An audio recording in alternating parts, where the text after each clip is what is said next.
तो गाइस यहाँ पर मैंने बिटकॉइन का चार्ट ओपन किया है और चार्ट ओपन करने के बाद अब हमें प्रॉपर तरीके से सपोर्ट और रेजिस्टेंस का एक लेवल ढूंढना है। और सपोर्ट और रेजिस्टेंस प्रॉपर तरीके से हम कैसे फाइंड कर सकते हैं, आज इस वीडियो में मैं यही बताऊंगा कि अगर जहाँ मार्केट में चल रहा है तो मेरा लेवल सपोर्ट लेवल कहाँ पर बनेगा और रेजिस्टेंस लेवल कहाँ पर बनेगा, ये एरिया सारा मैं फाइंड करके बताऊंगा और एक अच्छे से टाइम फ्रेम का सहारा लूँगा और उसके बेस पर भी आप एनालिसिस कर सकते हो सपोर्ट एंड रेजिस्टेंस का। तो सबसे पहले हम टाइम पर भी आएंगे।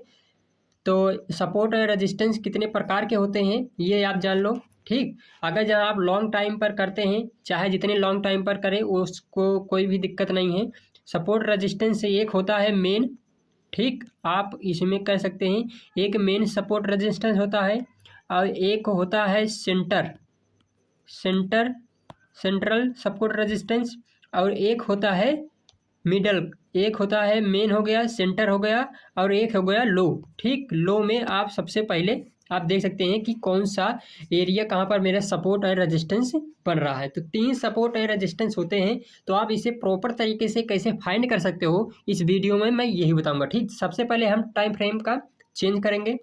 टाइम फ्रेम को चेंज करने के बाद हम 1 हावर्स पर आते हैं। 1 हावर्स पर आने के बाद अब यहाँ पर प्रॉपर तरीके से आपको देखना है कि मेरा सपोर्ट और रेजिस्टेंस कहाँ पर बन रहा है। तो सबसे पहले हम अपना एक रेजिस्टेंस निकालेंगे 1 हावर्स पर।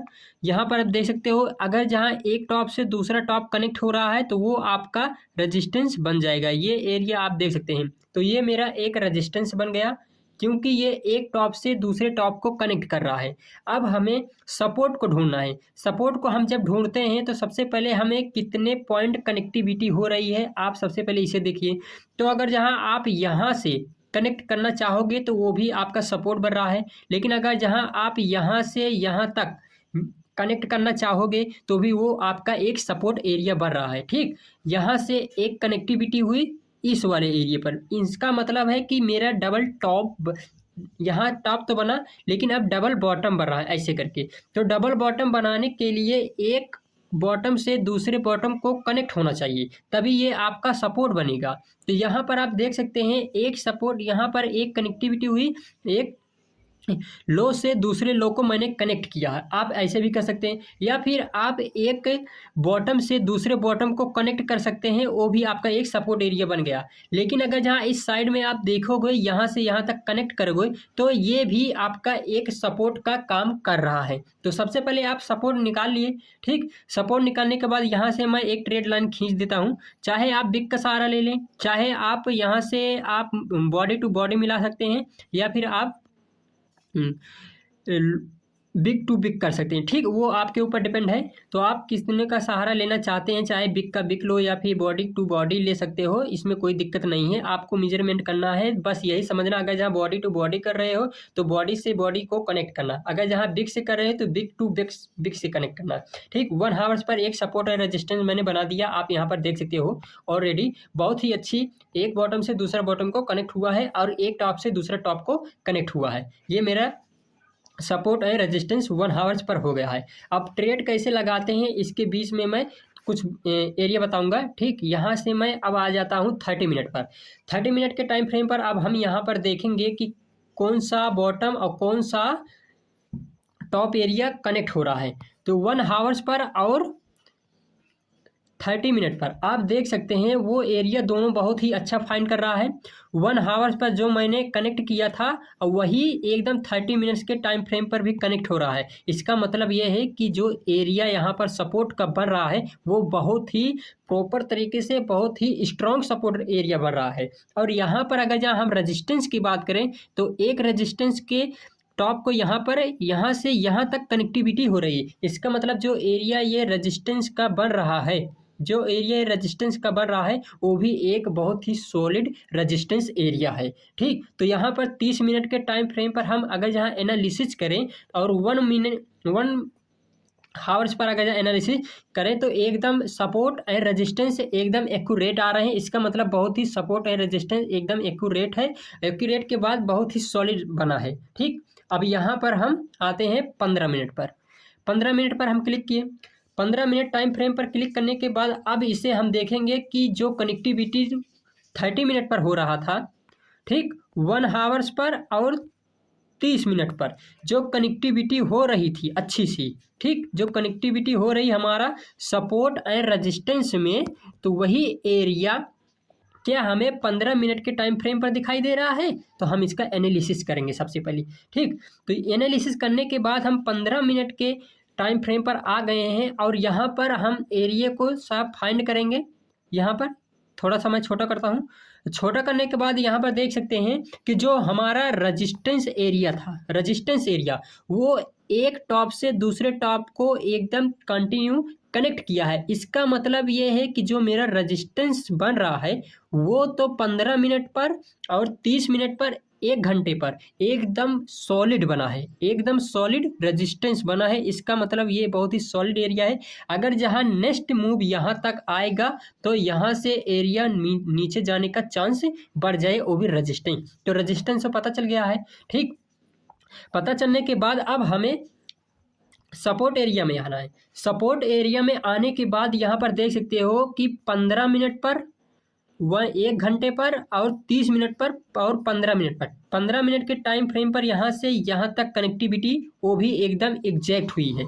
तो एक इसका मतलब ये है कि अगर जहाँ 1 घंटे पर कनेक्टिविटी अच्छी हो रही है, 30 मिनट पर और 15 मिनट पर ये तीनों टाइम फ्रेम पर अच्छी कनेक्टिविटी हो रही है, तो मेरा जो सपोर्ट एंड रजिस्टेंस बना है, ये दोनों सपोर्ट एंड रजिस्टेंस जो मेरा बना है वो बहुत ही सॉलिड है, ठीक। तो इसका मतलब यही है कि अगर जहां हम यहाँ इस एरिया पर दोबारा अगर जहां मार्केट आएगा तो हम यहाँ से सेल और बाय कर सकते हैं। तो अब सबसे पहले हमें ये निकालना है कि 15 मिनट पर हो गया, लेकिन हम जब ट्रेड लगाते हैं तो वो गलत हो जाता है। लेकिन हमारा सपोर्ट एंड रेजिस्टेंस फाइंड करने का एक तरीका मैं बता रहा हूँ आपको।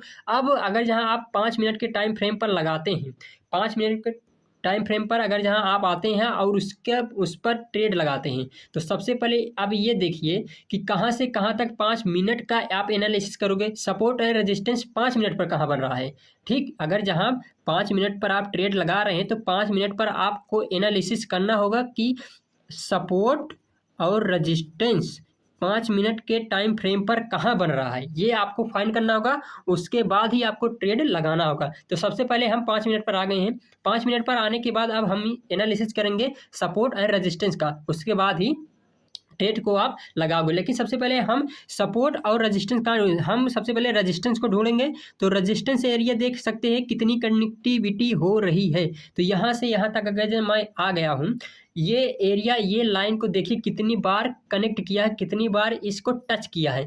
यहाँ पर 1 2 3 4 5, ठीक ये एरिया 5 बार कनेक्ट किया है, वो भी रेजिस्टेंस को। इसका मतलब है अगर जहाँ एक बार सेल हुआ है, दूसरी बार आया है, इस लाइन को टच किया है, तभी मार्केट गिरा है। और मार्केट गिरने के बाद फिर से उठा, फिर से हमारे रेजिस्टेंस लाइन को टच किया, तीसरी बार भी फिर से गिरा मार्केट, और फिर से गिरने के बाद फिर से इस लाइन को टच किया। इसका मतलब है कि जो रेजिस्टेंस मेरा ये बना है 5 मिनट के टाइम फ्रेम पर, वो एकदम करेक्ट है। करेक्ट के बाद एकदम सॉलिड बन रहा है कि अगर जहाँ बार बार इस लाइन को टच कर रहा है, तो इसका मतलब यही है कि लोग इंटरेस्टेड हैं, ये रेजिस्टेंस बन रहा है। रेजिस्टेंस बनने के बाद अगर जहाँ हम फाइंड करेंगे कि ये एरिया सही है या फिर गलत है, तो अगर जहाँ ये एरिया सही है, 1 बार 2 बार 3 बार 4 बार 5 बार ये टच किया है। टच करने के बाद अगर जहाँ 3 बार अगर जहाँ सेलिंग हुई है, चौथी बार हुई है, तो लोग यही कहते हैं कि अगर जहाँ पहली बार सेलिंग हुई है तो इस एरिया पर अगर जहाँ दूसरी बार मार्केट आएगा तो मैं सेल करूँगा, ऐसा करते हैं। फिर उसके बाद अगर जहाँ तीसरी बार मार्केट जिसका मूव छूट जाता है, वो कहते हैं अगर जहाँ इस एरिया पर रेजिस्टेंस पर आएगा उसके बाद फिर से मैं सेल करूँगा। फिर मार्केट अगर जहाँ गिरा उसके बाद फिर इस एरिया पर जिसका मूव छूटा रहता है, वो कहते हैं अगर जहाँ इस एरिया पर मार्केट आएगा तो मैं फिर से सेल करूँगा। तो इसका एक कनेक्टिविटी हो जाती है और सपोर्ट एंड रेजिस्टेंस कन्वर्ट हो जाता है। तो जैसे ऊपर वाली लाइन को हम सब कन्वर्ट कर दिए हैं रेजिस्टेंस में, और नीचे वाली लाइन को बन गया है आपका एक सपोर्ट एरिया। तो ऐसे ही हम फाइंड करते हैं कि किस तरीके से हम सपोर्ट एंड रेजिस्टेंस को अच्छे लेवल में फाइंड कर सकते हैं। तो ये एरिया मैंने बता दिया आपको, अब किस हिसाब से बनना है। देखिए आप सेंटर एरिया अगर जहाँ ढूंढना चाहते हैं तो वो भी बता दूंगा। अभी मैं आपको सब एक मोटे तौर पर आपको एक मेजर लाइन पर आप देख सकते हैं, एक मेन ये मेन है जो मैं आपको सपोर्ट एंड रेजिस्टेंस के तौर पर सिखाया हूँ कि मोटे मोटे तौर पर सपोर्ट एंड रेजिस्टेंस को कैसे फाइंड करते हैं।